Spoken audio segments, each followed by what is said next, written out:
ડેડિયાપાડાના જે ધારાસભ્ય જે છે આમ આદમી પાર્ટીના ચૈતર વસાવાજી, એમનું કહેવું એવું છે કે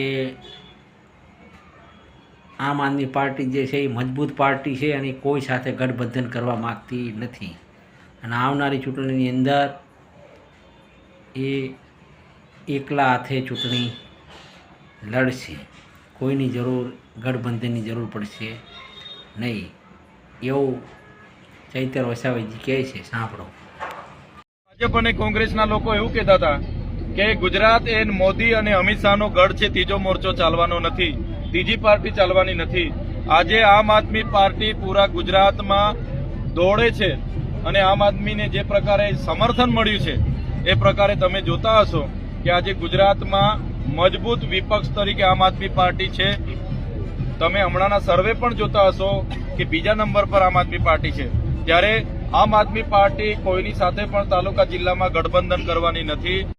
વિડીયો ગમે તો વિડીયોને લાઇક, શેર અને ચેનલને સબસ્ક્રાઈબ કરી દેજો. જય હિન્દ, જય ભારત, વંદે માતરમ.